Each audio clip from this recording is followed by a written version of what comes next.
अगर मैं आपसे कहूं कि पिछले 20 दिनों से मैं ठीक से खड़ा भी नहीं हो पाया, तो क्या आप यकीन करेंगे? चेहरे पर मत जाना, दाढ़ी बड़ी है, बाल भी सफेद हो रहे हैं। ये उम्र की कहानी नहीं है, ये सफर की निशानी है जनाब। 5 फरवरी को, ध्यान से सुनना, 5 फरवरी को मेरे बाएं घुटने का मेनिस्कस ऑपरेशन हुआ। मेनिस्कस मतलब जो बीच की गद्दी आती है जो शॉक अब्सॉर्ब करती है। आप सोच रहे होंगे मेनिस्कस क्या होता है? तो मेनिस्कस ही हमारे घुटने के अंदर 2 छोटे सी आकार के कार्टिलेज होते हैं, तो इन्हें ही हम मेनिस्कस कहते हैं। तो इनका काम होता है कि ये हमारे शरीर के, जो हम चलते हैं दौड़ते हैं तो ये झटके को अब्सॉर्ब करते हैं, हड्डियों को घिसने से बचाते हैं, घुटने को स्टेबिलिटी देते हैं। और जब ये फट जाता है तो उसको हम कहते हैं मेनिस्कस टियर। चलना बैठना सीढ़ियां चढ़ना सब दर्द से भर जाता है, बिल्कुल आराम नहीं रहता गाइस इसमें। और डॉक्टर बोलेगा आपको सीधा मेनिस्कस टियर है तो सर्जरी करनी पड़ेगी। इसी तरह मैंने भी करवा ली, रस्सी टूटता था बहुत, इधर से उधर करवा ली। लेकिन असली परीक्षा ऑपरेशन थिएटर के बाहर होती है गाइस। ऑपरेशन तो हो गया, तो 5 तारीख को ऑपरेशन कराया और आज तारीख हो गई है 26 फरवरी। तो लगभग 20 दिन बीत चुके हैं। और जो मैं हर दिन भागता था, काम करता था, प्लान बनाता था, अब बिस्तर पर बैठ गया हूँ चुपचाप।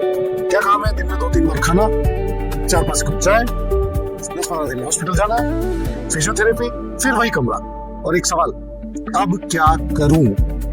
तो गाइस ये सवाल जिसका ऑपरेशन होगा उसके मन में आएगा, अब क्या करूं? पहले बहुत शर्माता था, फिर मैंने बोला सफेद बालों से उम्र मत नापो जनाब, सफेद बालों से उम्र मत नापो जनाब, ये तो जिम्मेदारियों की धूप में पके हैं। कदम भले रुक जाए थोड़ी देर को, हौसले अब भी जिंदा खड़े हैं। तो गाइस जब इंसान रुकता है ना, तब उसे खुद से मिलने का मौका मिलता है। इतिहास में जितने बड़े बदलाव हुए, इतिहास में जितने बड़े बदलाव हुए, वो भागते समय नहीं, रुक कर सोचते समय हुए। महाभारत में अर्जुन भी युद्ध के पहले रुके थे और वही रुकना गीता का कारण बना। कभी कभी ठहराव हार नहीं होता गाइस, दिशा बदलने का संकेत होता है।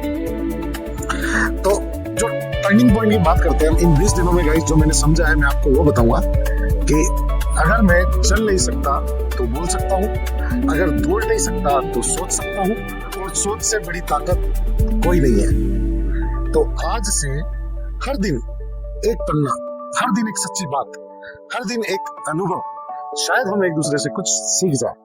मैं और मेरी डायरी का पन्ना, या फिर मैं और आप, कुछ बातें हैं आप भी सीखना चाहें, मैं भी सीखना चाहूँ, हम कमेंट में एक दूसरे से बात कर सकते हैं। लेकिन गाइस उम्र के 33 के पड़ाव में भी मैं टूटा नहीं हूँ, बस थोड़ा सा रुका हूँ। और याद रखना, रुका हुआ इंसान जब चलता है तो इतिहास लिखता है। यह सीके डायरीज का आज पहला पन्ना था, और इसी के साथ मैं अपनी वाणी को विराम देता हूँ guys. Thank you so much.